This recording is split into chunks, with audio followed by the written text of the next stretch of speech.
The Maruti Suzuki Dzire, as far as I can tell, is the first Maruti ever to have a 5-star crash test rating. Yeah. Is that correct? Yeah. And all the signs and symbols, which you will explain next, suggest that this is not going to be a exception. This is going to be the rule, right? So all the fanboys who were not expecting this result and had a heart attack, it's part of the platform that they've changed, and they've changed it. How sarcastically should I put it? Massively. Yeah, it's really massive because the core structure of the car is the same as the previous gen Desire. Which they also crash tested, and that earned 2 stars on the same day, as it were. Yeah. Right. So, background: global NCAP tests, not Bharat New Vehicle Assessment Program. I read a lot of tweets which said, "How could they possibly have paid off global NCAP?" Which is like taking the dog by the tail and wagging it as hard as you can, instead of saying, "Hey, listen, how did they do that?" Which is a valid question. And we're not going to sensationalize this. I don't think we believe in it. But there are two things. One, this is now a 5-star crash test rated car, global NCAP. Do with that rating what you will.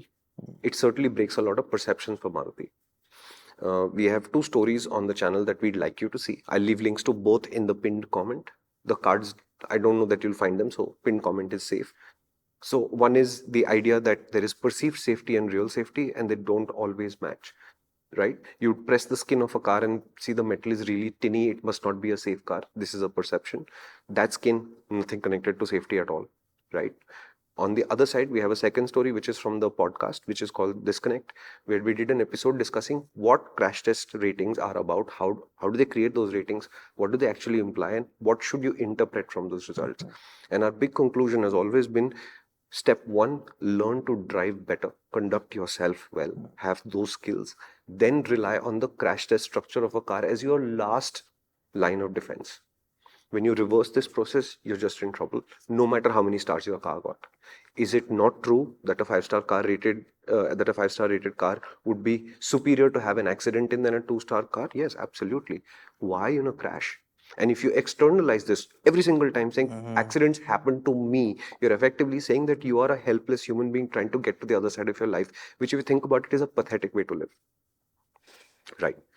Now, how did they get the 5-star car rating, Karthik? Good, by adding 300 kilos of materials. There's no other way of doing it. And they're right? giving 29, 30 kilometers per liter before they give the hybrid. My God, what did they make the car out of? Titanium? No, solid Loha, man. Loha is important. Okay, no, seriously. The No, reason. no, wait. I think you're leading them on, Yeah. because this car is only 40 kilos heavier than before, which you told us in the suspension section. Correct. I am listening. So see, all they have done is taken the same structure and used more high strength materials at the right places so that its crash performance is better. Okay, and that weight gain, also the 40 kilos, also includes the 6 airbags, which we haven't spoken about, which is standard now on the Desire.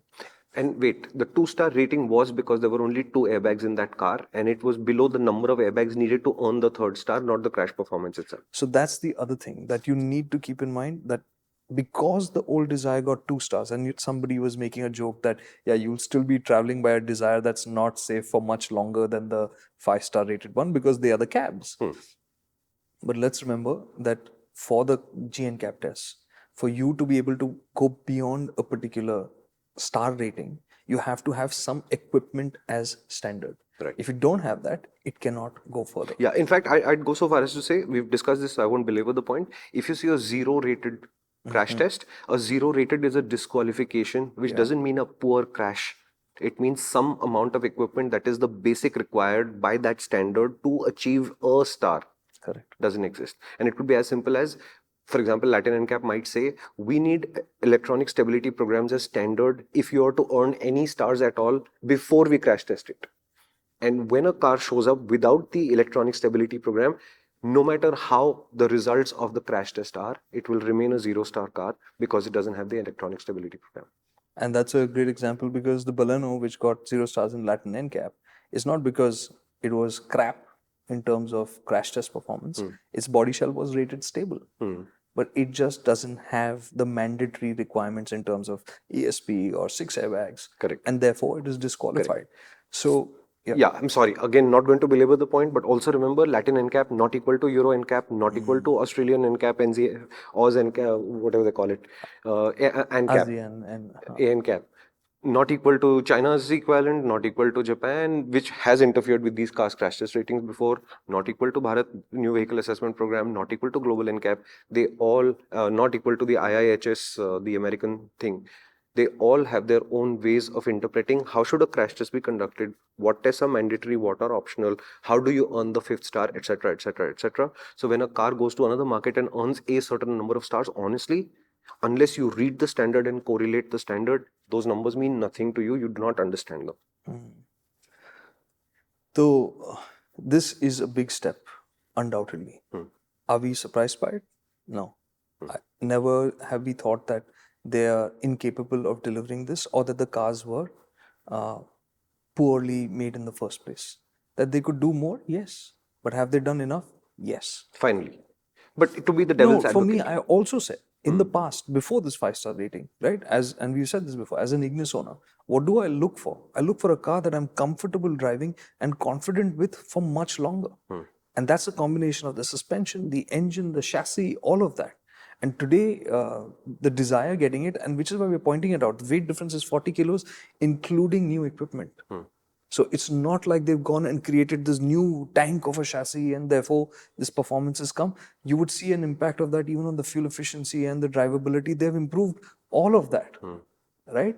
So the core of the car is where it was earlier. They have made changes to, well, get to this. Because keep in mind, Suzuki was always focused on the Japanese standards and JNCAP used to be at 55 kilometers an hour. And that is where this whole fight came about, or rather, let's say this two highly aggravated viewpoints came about that it's not safe because Suzuki was like, we are engineering for 55 kilometers an hour. That is what it was in Japan, right? And Global NCAP was doing 64 kilometers an hour. And that's a higher speed test. And tomorrow you take any car that's tested for 64 kilometers an hour and is a 5-star car, and you go and test it at 75 kilometers an hour, you see what happens to its crash test rating. 1.5 stars.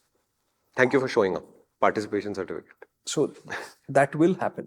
So just understand this, and it's great that Maruti Suzuki have made the Dzire stronger, safer, and you can assume it's assumption, but considering that the core of the cars are shared between the Dzire and the Swift, we look forward to seeing those results. I would love to see of the Baleno as well, what it does, how it manages, because in the Baleno, and Baleno may have been a genuine problem, but in the Baleno, the weight went up almost 100 kilos, whereas here it's only 40 kilos.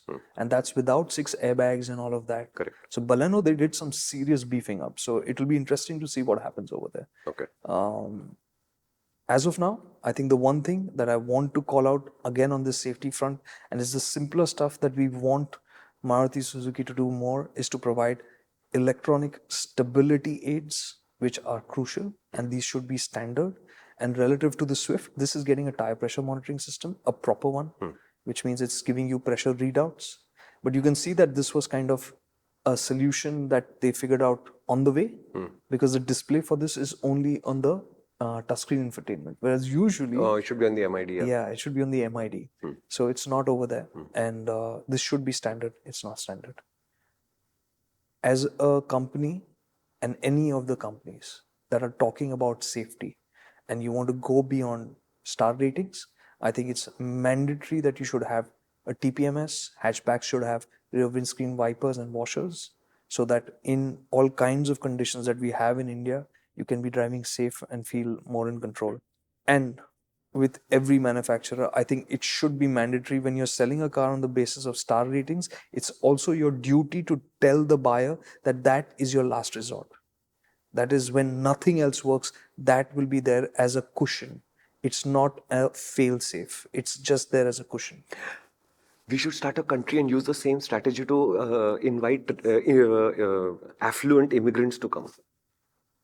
Please We'll say we explain. have a great country. We won't talk about the weather. We won't talk about the beaches. We won't talk about the economic opportunity. We'll just say our army is so awesome, nobody can invade us. Oh, wow. We have a 5-star army. Come live with us. Yeah, that will invite a certain kind of audience, no? It's actually a great example. Yeah. You see? Yeah. It's, yeah.